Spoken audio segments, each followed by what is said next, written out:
Assalamualaikum warahmatullahi wabarakatuh. Let me introduce myself. My name is Nurhidayanti, and today I will explain about Circle of English. Throughout the history of England and British Empire, experts have proposed many models to try to classify English speakers. However, not all linguists agree in which classification is the best. For many sociolinguists, the most important and accurate model is the one proposed by Bradshaw in 1988. His three-circle model of word English states that there are three circles inside. It is the first introduced with the term opening the door of the new ways of understanding the spread of the English language throughout the world. This is describe the distribution of English in relation to three concentric circles that he mentioned before: the inner circle, the outer circle, and the expanding circle. The circle signifies the type of spread, the pattern of acquisition, and the functional domains in which English language is used across culture and language. In English Spoken in Today's World by Cathro 1985, there is inner circle spreading in UK, Ireland, USA, Canada, Australia, South Africa with 380 million speakers, and outer circle spread in India, Singapore, Malaysia, and Nigeria with 300 million speakers, and the expanding circle spread China, Russia, Brazil, Europe, and Asia with more than 1,000 million speakers. Language norm or linguistic norm is a historical phenomenon that emergence of language. The emergence of language norm is associated with the formation and allocation in the national language of a preset and fixed variety in writing. This is generally accepted use of language means sound, stress, intonation of words, their forms, synthetic constructions. The main property of the norms is that they are obligatory for all those who speak and write in Russian. In a broad sense, the language norm means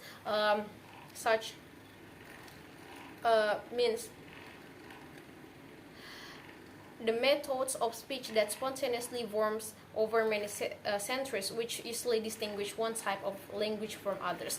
From this point of view, professional jargon of the South Russians akanye, the emphasis on the vowel sound a in oral speech, is normative in its own way. Thus, from all the means of the language, lexical, morphological, synthetic, and etc., more preferred options are selected. This process is very lengthy. Speakers play a decisive role in the formation and development of a language. Then, types of language norms. First, orthoepic norms or stress and pronunciation. Literally pronunciation of words of their forms. These norms are presented in a number of explanatory and orthoepic dictionaries, as well as in the reference books of the Russian language and pronunciation. Then, lexical norms are the norms of word usage, the use of words in accordance with their inherent meaning, taking into account possible compatibility with other words. Lexical norms are fixed in explanatory dictionaries and fixed by a set of rules that are given in introductory articles to these dictionaries. Then, the vocabulary of the literary language contributes to the approval of the norm. Then, under grammatical, morphological, and synthetic. Norms is understood the generally accepted and mandatory use of words, forms, and synthetic constructions. Most of the grammatical norms are formulated in the norms of certain grammar rules and are studied at school. For example, the norms of declension, conjugation of words, agreement, building sentences, and particular structures, and etc. In addition, it is customary to talk about the norm of spelling, phraseological, word formation, punctuation, stylistic, and etc. Ya, bismillahirrahmanirrahim. Assalamualaikum warahmatullahi wabarakatuh. My name is Pujawati with student ID number A1M220059. I'm going to explain about a model of the different uses of English all around the world. This model is comprised of three concentric circles. They are inner circle, outer circle, and the expanding circle. So let's go on to the first circle, the inner circle. The inner circle is comprised of those countries that considered as traditional basis of English. So they actually use English as the first language, as native language, such as UK, Australia, USA, New Zealand, and other countries that use English as the first language or the native language in that country. So these countries are considered as norm-providing countries because they are where the norm of English were made or were produced. The next circle is the outer circle. The outer circle is comprised of countries where English is not spoken as the first language or like the inner circle, but they still maintain English as an important language for communication. So English is actually considered as the second language there. The countries that use English as second language are Malaysia, the Philippines, Pakistan, Bangladesh, India, and other countries. Many more countries that use English as their second language.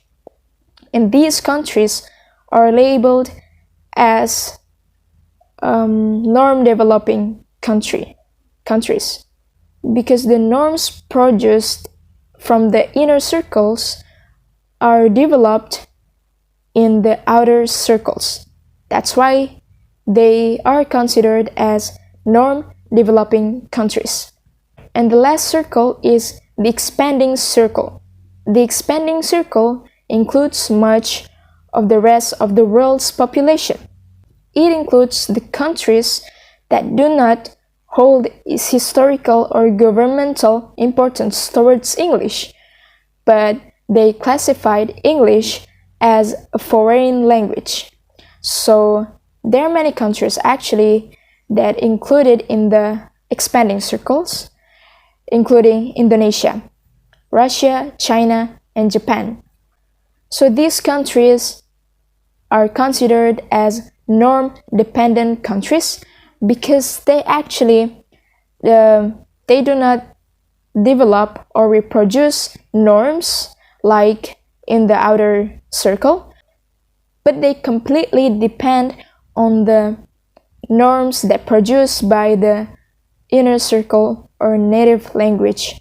I think that's all the explanation of three concentric circles in a model of different uses of using English in the worldwide. Hello everyone, my name is Rawansa, student ADA1 M220063, and I'm gonna explain about two things. First is elite closure.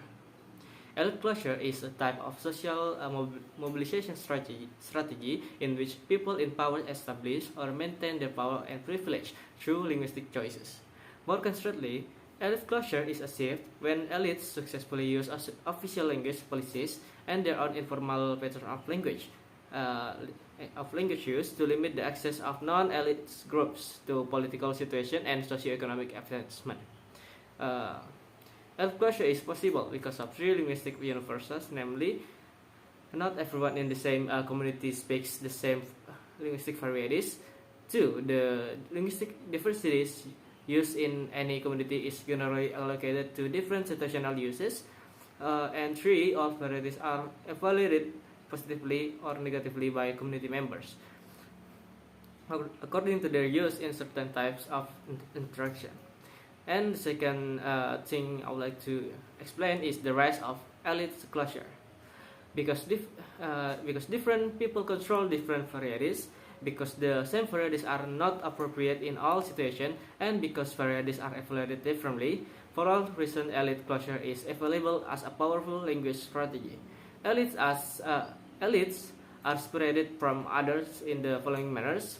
First, if the elite is fluent in a different varieties than other now, this fluency is the identifying feature of the elites.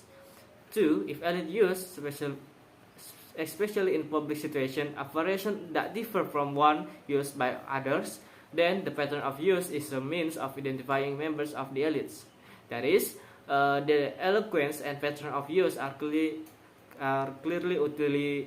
utilitarian. 3. If the elite's way of speaking is positively valued and therefore has psychological value, there is a clear incentive for the elites to retain this evaluation for themselves by ensuring that their linguistic abilities. That's all from me. Thank you. Wassalamualaikum warahmatullahi wabarakatuh. Perkenalkan, nama saya Susi Sylvia dengan NIM A1M220069. Dalam video ini saya akan membahas mengenai elite closure in Africa and who is the elite. Elite closure in Africa. Pertama, mari kita pertimbangkan kebijakan bahasa. Hampir menurut definisi, setiap kebijakan bahasa bersifat membatasi karena itu adalah fungsi dari kebijakan untuk menunjuk kebijakan. Kebijakan bahasa memberi penutur dari ragam linguistik yang ditunjuk potensi mobilitas dari partisipasi yang berarti dalam pemerintah dan ekonomi, yaitu mereka yang menunjuk ponsel. Bahasa resmi di sebagian besar negara Afrika Sub-Sahara adalah bahasa internasional, di mana negara-negara tersebut diperintah sebagai koloni. Alasan utama memilih bahasa asing sebagai bahasa resmi adalah kenetralannya. Di negara multibahasa, kecuali satu kelompok bahasa yang lebih dominan secara numerik atau politis, atau keduanya memilih bahasa luar sebagai bahasa resmi, mungkin merupakan solusi yang dapat diterapkan. Who are the elite? Elite yang dimaksud dalam tulisan ini tentu saja termasuk dalam penutur bahasa resmi terpilih orang tua mereka atau mereka sendiri menguasai bahasa ini dalam sistem pendidikan kolonial dan mewariskannya kepada anak-anak mereka kesempatan pendidik dalam sosial yang sama untuk mempelajarinya. Baik, sekian dari saya, terima kasih. Okay, Assalamualaikum warahmatullahi wabarakatuh. My name is Siti Munawar. My student ID number is A1M220067. I will continue to explain material about on joining the elite. Mengapa hanya sedikit orang yang berbicara bahasa resmi? Penjelasan langsung adalah bahwa mereka tidak memiliki paparan bahasa yang cukup, baik karena sekolah mereka terbatas atau buruk, atau karena mereka tidak memiliki praktik dalam berpartisipasi dalam situasi di mana bahasa itu digunakan. Penjelasan pelengkap adalah bahwa non-light secara tidak sadar memilih untuk tidak mempelajari bahasa ini karena mereka melihat biayanya lebih tinggi daripada imbalannya. Pattern of language used among the elite. Bukan hanya kefasihan mereka dalam bahasa resmi atau varietas prestis lainnya yang membedakan elit, tetapi juga kapan dan di mana mereka menggunakan varietas yang mereka ketahui. Bagian dari repertoar mereka tumpang tindih dengan masa di mana elit Afrika mempertahankan bahasa kelompok etnis mereka dan mengakui fungsi mereka dalam melambangkan solidaritas dengan saudara etnis mereka untuk percakapan kelompok.